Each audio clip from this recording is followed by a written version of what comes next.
แล้วก็ในใดบ่ใช่แบบว่ามื้อนั้นมื้อนี้มีแต่พังเบิ่งอยู่อย่างเดียวแม่นประมาณ4-5 โอ้ประมาณ4 มื้อปวดปวดเนาะ ตอนอยู่ได้น้ำยาผัวก่อนเมียปอนผัวคืนมาแล้ว เป็นก่อน เออเออช่างไงบ่ ผ่าตัดมาแล้ว หน่อยไอ้นี่เบียร์ท่านกินเอาตามสบายไปพาไปหาบน้ำบ่บัดนี้เนาะ จากนั้น บ่เป็นนอน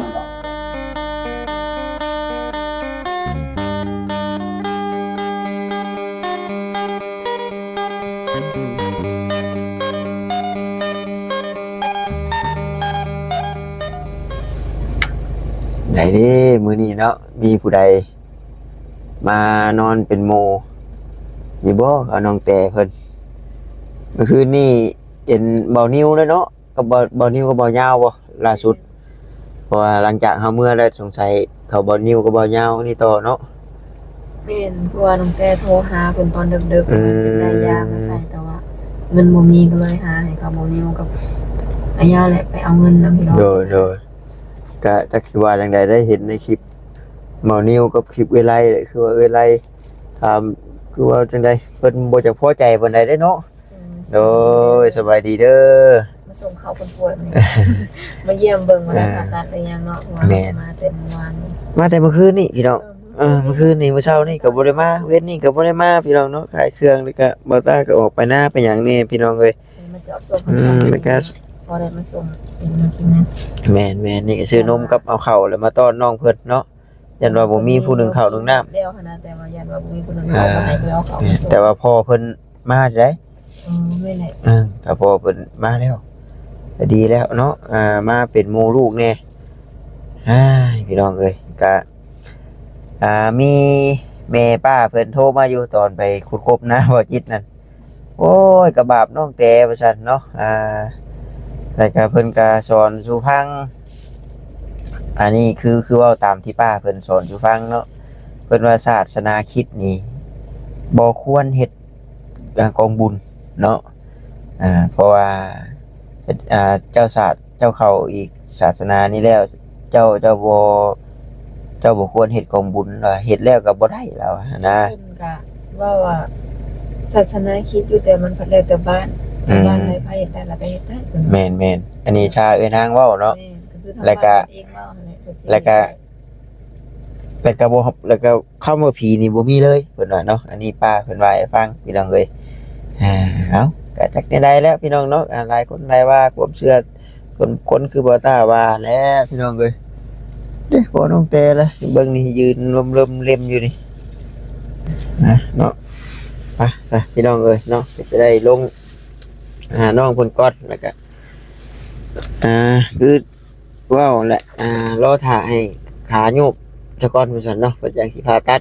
เอาก่อนอื่นก็ขอกราบทักทายสบายดีกับพ่อแม่พี่น้อง FC กันเบิดสุขุสุคนพี่น้องเอ้ยบ่ว่าอยู่ทางฝั่งลาวฝั่งไทยหรือว่าทางต่างประเทศนำเด้อพี่น้องเด้อก็ยินดีต้อนรับเข้าสู่ช่องของหมอตาบ้านเฮาคือเก่าเนาะพี่น้องเนาะมาอัปเดตช่วงบรรยากาศยามแรงๆพี่น้องเอ้ยค่ำมาก็บ่มีไผได้บาดเลยเนาะ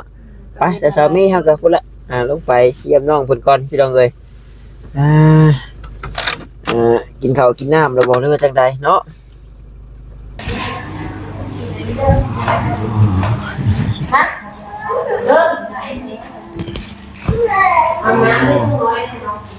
เป็นไรเฮ้ย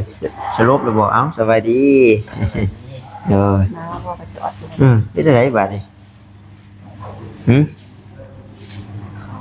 อย่างนี้เขาพ่อแรกก็บ่ได้กินจักมื้อเลยใครอยู่ฉันก็เดียวว่าบ่ได้กินเลยแต่มื้อนั้นนะเนาะ มีเจ้าเขาอีก นี่เก่าอะไรก็มี เนาะพอจะได้ค่ะ มันมีเนาะ พอดองกับดองสองคนน่ะไปนำกันลำนึงเพิ่นไปอยู่นอกเพิ่นอยู่ในบ่ได้เพราะว่าผู้น้อยนี่เพิ่นให้นี่เพิ่นเจ็บแข้งเพิ่นแข้งเพิ่นหัก ก็ได้แต่เขากับนมทำมากับเขาค่ะ ยันว่าพอจันว่าคือมีผู้นั้นมาผู้นี้มาบัดกินน้ำบ่ทันเด้อก็เลยเอาแต่ข้าวแล้วยันบ่มีผู้หนึ่งมาโด โดย ผ่านไป5เท่านี้ก็ปิดมาเลย โมมี่ได้เลยบ่ เล เลย ย ขอมายันว่าซื้อของกินในมื้อนี้ให้ เรียนมาชุมเจ้าออกไปชื่อนะอยู่ได้กินรับประทานพอหรือว่าเย็นมาผู้นั้นมาเอาดีมากโดดคือมันนั่นเนาะอันเนี้ยอยู่ก่อนมานี่ ก็เลยเอาแต่เขามา พี่น้องเอ้ยอดจ้ะเจ้าอดมีแต่ท่านเขาเปลี่ยนให้ลูกมาสิออกไปซื้อ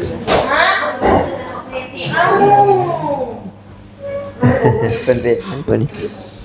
มันได้ขาโยกลงหรือเปล่า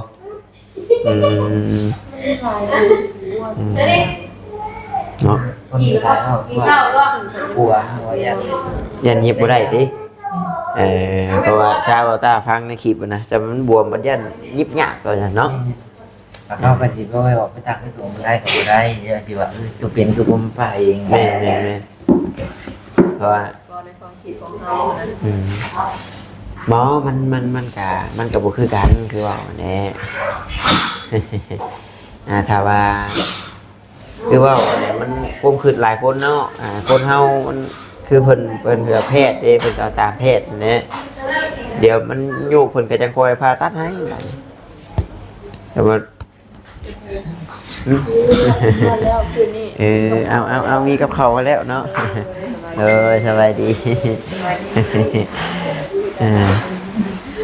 คนเมื่อเบิดเลยเนาะ นี่จะจมหาเบายาวได้เมียเราก็มาใช่ไหม จมอยากขี้เข่าอยู่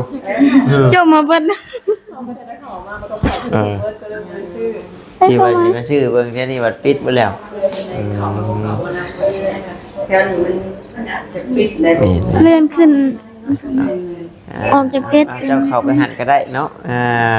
คือไกลๆแท้สิดอก เฮ้ย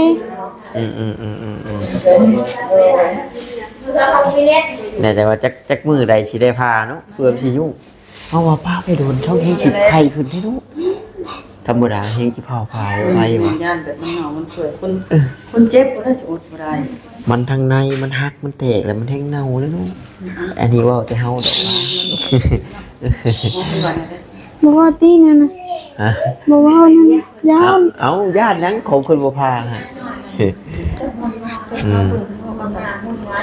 เพิ่นบ่ได้บอกใดๆบ่ใช่แบบว่ามื้อนั้นมื้อนี้มีแต่พังเบิ่งอยู่อย่างเดียว เมน ประมาณ4หา ประมาณ4มื้อ ปวดปวดเนาะ ตอนอยู่ได้น้ำยา เบิดติดยาครับ มัน สิว่าว่า มื้อคืนนี่จักโมงเมื่อคืนนี่บ่ผิดยาวเมื่อคืนนี่ใช่ไหมเมื่อประมาณจักโมงมันเจ็บเมื่อคืน บริเจ็บบริเจ็บเจ็บมาเป็นบางบาท นี่จะนอนไปได้นอนคืออยู่2คน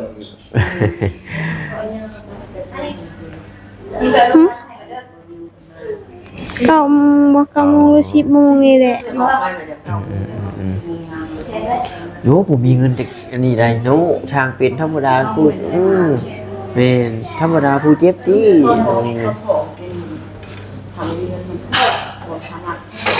โอ้ แม่ มีไว้แล้วก็ไปหนึ่งเอาเงินตรงนั้นเอาไปหนึ่งเงินพอไว้แล้วเอาไปนี่นะเพิ่นต้องมาใช้ยาตลอดนะมีเงินหาเซล้านหนึ่งที่ ทุก3 ชั่วโมงเพิ่นต้องได้ใช้ยาเนาะถ้าว่าอันนี้คือถ้าเฮามีเงินแบบไปสินะ เพราะว่าเฮาบ่แม่นทหาร แม่น เฮาเป็นประชาชนแล้วเฮาต้องก็สำเฮาเด็กด้วยเลยตอนหมอสำเร็จเป็นมานอนหมอ2-3 มื้อ แล้วก็เป็นว่าแต่มานี่ก็เช็ดตนเช็ดตัวให้เมียเด้อว่าซั่นเช็ดอยู่บ่ใครแน่ซั่น เป็นยังตุ้มบ่ผมอากาศหนาวเนี่ยก็อากาศร้อน อะไรมันชื่อภาษาครับภาพให้เนาะครับ แม่เสร็จแน่เนาะใดๆมันบ่คืออยู่พุ่นเด้กับเจ้าบ่ตีงบ่ได้บาดนี้เนาะของมันนี่แล้วเนาะ มันไข่ก็ไปเห็ดไปตอกมัน บ่อยากคือเจ้าภาพเลยนะครับ ไข่ก็ไปเชื่อมไปตอกมันเนี่ยคนนั้นเนาะ นั่นแหละเพิ่นหามันยุก่อนเพิ่นน่ะนี่มันนี่ ค่าใช้จ่าย บัตรค่าผ่าตัดเท่าใดก่อนเด้ค่าผ่าตัดเท่าใดก่อน อะไรเบิ่งปุ๊บ10 10 ปลายล้านปลายล้าน ไปเลยตัวผู้ว่าตัว เอาแต่ว่าเพิ่นไล่เอาข้าวให้ฟัง10 ปลายล้าน ค่าผ่าน10 ปลายแต่ว่าค่าย่างนี่ ต้องมีขายุขายากใส่แต่ละมื้อเพื่อมันดีนั่นนี่ หลายคนอยู่ว่าเงิน หมอเนาะก็คือเกิด เงิน ลูกเนี่ย เงินชาวซีล้านนี่เงินชาวซีล้านนี่บ่เพิ่นว่าบ่พอดอกเพิ่นว่า มื้อนี้ก็เปิด ขายยาก เอาเสร็จแล้ว อ่า เล็กๆน้อยๆย่างสองอย่างก็เสร็จ มันแนวมันคือไอ้เว้าแหละชาวซีล้านนี่ยิบๆเนาะบ่พอ ค่อยออกลูกหาตอนออกลูก อืม ก็ยังประมาณนั้น อืม บ่ได้ใส่ลิใส่หยังบ่ได้ใส่แม่ นักกันแหละอันนี้เองคักแล้วดามกระดูกอืม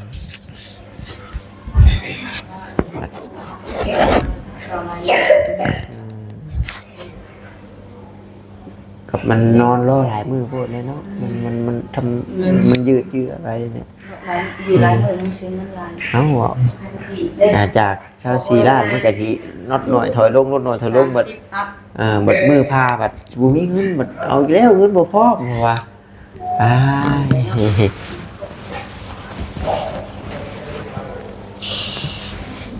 ว่าจังได๋บัด เลยแล้วคือเลยมาเข้าอีสานนี่ได้บ่ที่สั่นจังซี่ หรือว่าล้มก็เพิ่นแบบว่าเพิ่นกับบ่ป้าพาบ่เพราะว่า เพิ่นย่างมาเบิ่งเองเพิ่นก็เปิดมีแต่ว่าทำเนี่ยได้สามารถ อ๋อ มามีสายเพิ่นเป็นจะเป็นรวมประชุมกันเนี่ย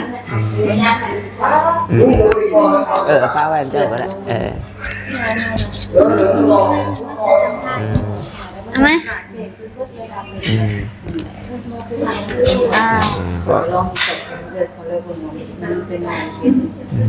มาลองเป็นแพทย์อย่างต้องถามเลย เพราะว่าถ้าเฮาบ่มีผู้พัวพันนี่มันก็จะยากได้จากอื่นแน่ แม่น เราลอง เป็นกี่ดอกเขาเลยในเป็นสีน้ำมันได้เป็นบอกสีน้ำนั่นนี่เนาะได้สองทางได้นะ แบบว่าพวมเฮายังพอมีเงินแน่สินะถ้าว่าได้พาได้ดามแล้วก็สิอุ่นใจดอกบัดนี้เฮารอท่าแต่ให้มันสมานแผลแล้วก็มันดีเด้ถ้าแบบที่แบบยังขั้นตอนพาบาดเนี่ยเพื่อนมาพักพื้นนี่นั่นแหละ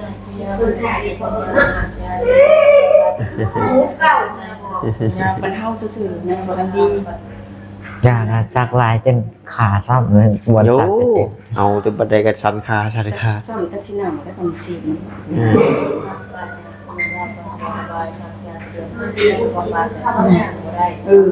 โดยแม่ขอคือกันเราจนขาจนลอย แล้วก็เบื้องมันบ่เป็นอย่างในการเที่ยวกู้เที่ยวอย่างดุๆได้เลยเอ็นแข็งเลย นอนร้ายไปนี่ก็อยากเป็นผู้ป่วยติดเตียง โอ้ บาดแผลโต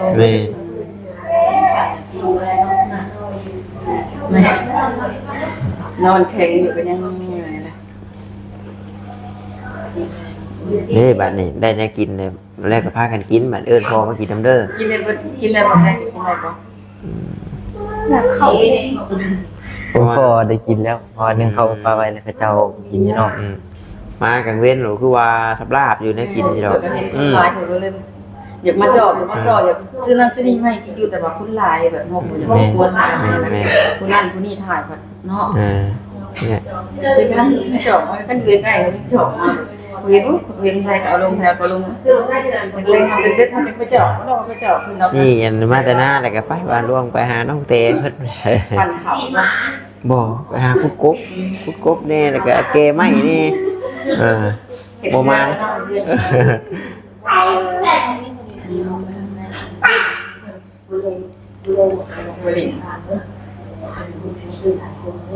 มันยากเนาะโอ้ยบ่ก็ทอพอเพิ่นนะบัดนี้เนาะเมื่อคืนนี่2คนบ่มีเมื่อคืนนี่ให้นำกันลุยเมียเจ็บอ่ะบ่มียาใช้จน คนเปลี่ยนอะให้มันมีคนมาหนังเป็นหมู่คือใจได้หนังชอบคนเงี้ยมันคืออะไร มันแบบวางเวเลยเนาะ นี่มันคือนี่โลแบบกับห้าก็คนเขาแล้วแล้วขนาดกินเขาแล้วแบบนี้โลมาว่ะไปเอาเงินว่ะเงินยั้งว่ะเงินเอาไปเอาเงินไปที่ใช้ว่ะบ้าคือเอาเงินบ้ามันเจ็บมันโดนอยู่ คือว่าไปเอาเงินกับทัวให้ก็นึกถึก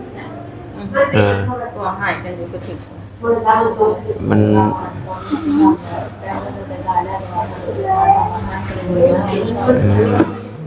บ่ได้เลยฝากเงินบ่ได้เลย คนเก็บต้องมีเงินติดตัวเนาะ ก็เพิ่นเฮ็ดตามที่เพิ่นบอกกันบ่มีเงินบ่มีเขาบ่แจกยาเนาะบ่แจกยาเพิ่นเจ็บกับนอนปวดคันว่าเป็นไข้เป็นหวัดเป็นยังไงนะอันนี้ขามัน เพราะว่าเฮาสิโทษผู้เพิ่นเป็นเพศหมอก็บ่ได้เพิ่นก็บ่แม่นเจ้าของตามหน้าที่ บ่มีเงินเพิ่นก็บ่ได้ แม่หน้าที่ภายในที่มันเลยคือกันกับเบาต้าเนี่ยมินไม้เบาต้าช่วยแน่ช่วยบ่ได้คือกันสวยได้แต่เป็น เป็นสะพานบุญไปไทยได้ทีแรกพอได้แต่เล็กๆน้อยๆที่ได้ยิบยืนในกัน ถ่ายเดือนละนี่บ่ตารุ่นอยู่ตะวันลูกเช้ากันไปเร็ว ยังถ่ายเดือนแล้วแบบว่าแม่ถ่ายเดือนกับเพิ่นคือกันแล้วนี่กันใหญ่บัดลังเทือกินห้างแม่บัดเบิ้ลลายเด้อบาดกินลายกินนมกล่องข่อยใส่กินนมกล่อง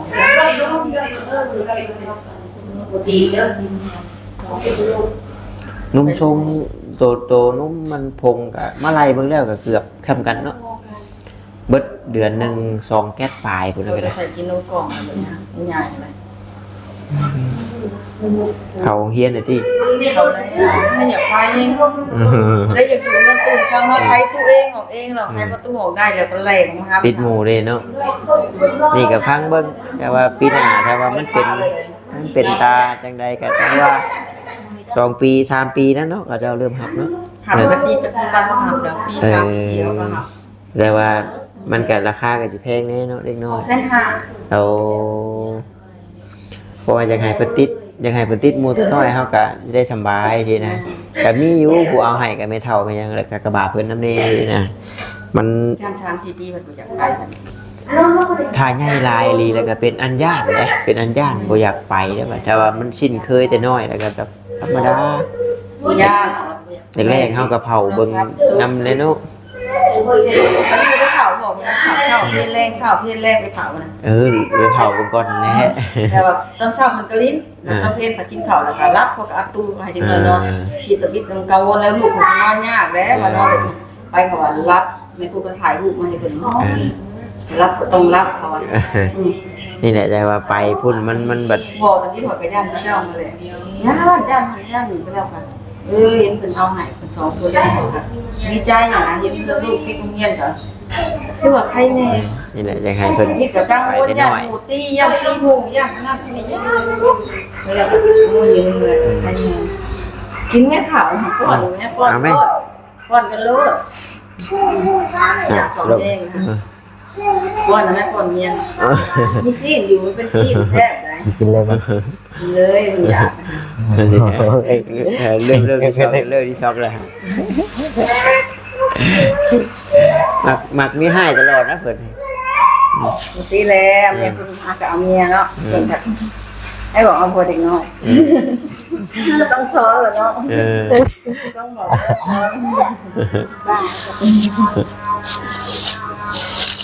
โวยดีเด้อ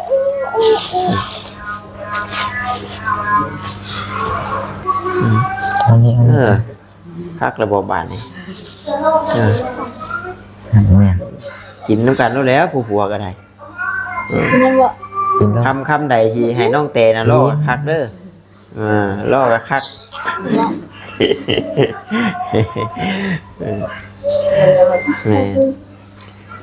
แต่ว่าบัดมื้อที่พาตัดนี่เพิ่นบ่ให้กินเนาะบัดแม่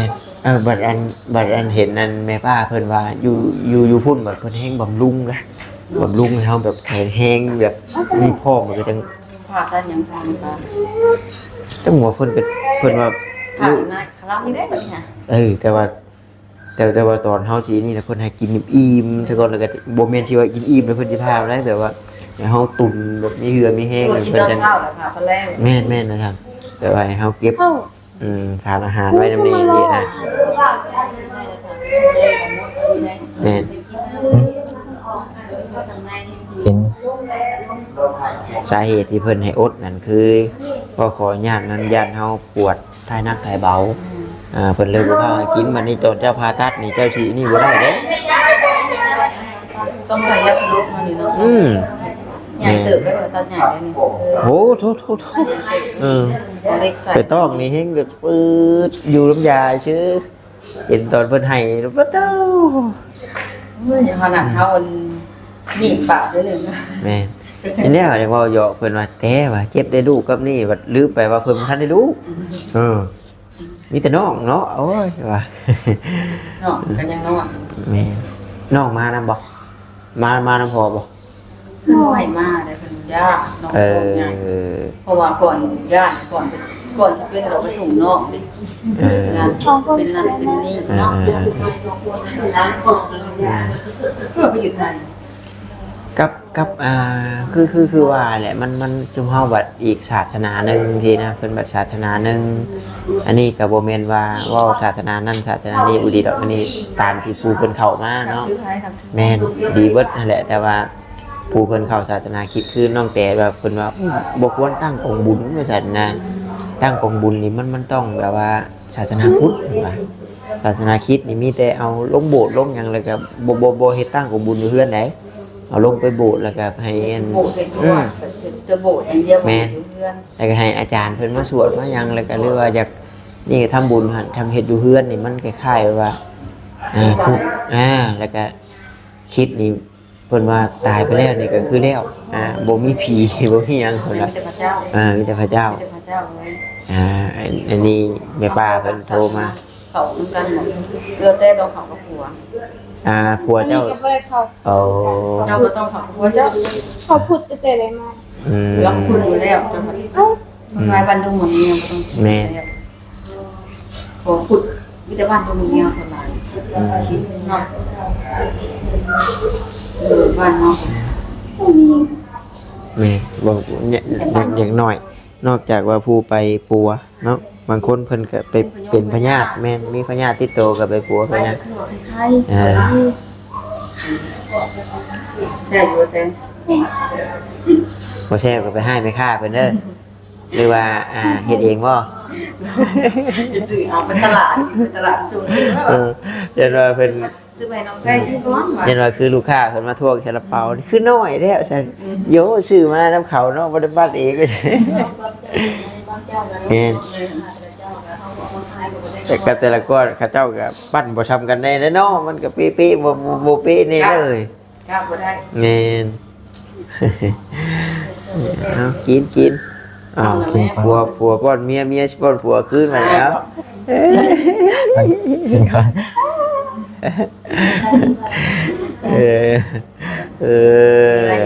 ชัดนะบ่ตัดมาแล้ว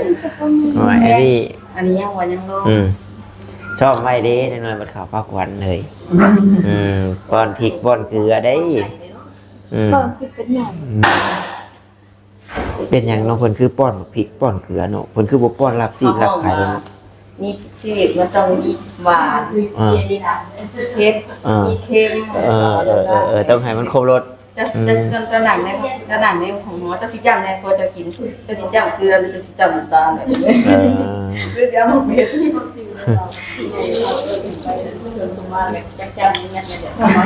ก็มีมะพริกมีมะพริกผงเกลือก็บอกว่าซีดของผักมันมีเผ็ดมีเค็มเยอะเปิดมีพริกกินพริกมีเกลือกินเกลือเดี๋ยวเนาะแต่ว่ามีทั้งเกลือทั้งพริกและอ้ายฉันกินข้าวมันไอเตียงค่ะเห็นพริกเป็นหน่วยเนาะมันบอกคือเห็นพริกผงการพริกเป็นนัวระบบมันพริกเป็นหน่วยมีกะปิน้ำพร้อมเนาะข้าวแล้วเนาะอุ่นว้าวใช่ไหมเจ้ากินฉันเวลามันยาวเลยได้กลัวมันนี่เนาะลากมาจน30 นาทีเลยหน่อยไงไอ้ยาวพันมาป่ะโอ้ยจุ่มเพิ่นนั้นชำนี่ยังอยู่เฮือนน้องบุตรวีอยู่ใช่ไหมมันเมื่อพร้อมกันนะเขาผมเลยจักโมง7 โมงโอ้ยบ่ได้ไปอะไรมื้อเลยบ่ได้ไปอะไรมื้อเลยบุตรวี เด็กเราอ้ายเพิ่นแต่ละมื้อนั้นซำนี้ยังไปพวงบริสุทธิ์นะ 8 โมงจะออกมาบ่าย2 โมง เอาพากันกินจบคลิปก่อนเอาสบายดีซั่นเนาะโดยเอาสบายดีเช้าไวๆมาขอแต่ไม้ได้ขึ้นเนาะ ไม่ มาเช้าไวดอกมียาดิเศษอยู่เนาะ นี่แหละประมาณน้อยยังว่า เช้าที่จื้อได้นี่ผู้ใดตั้งแต่เขาพระขวดพี่น้องเลยเนาะ เอ้าเนาะมาเร็วเขามาโลด แต่พอชองอยู่มาโลดมาลูกพี่โอ้ยเนาะญาติ เนาะ พากันมาด้วยกัน วิวท่านกินเอาตามสบายไปพาไปหาบน้ำโมบัดนี่เนาะ จากนั้น บ่เป็นนอนหรอก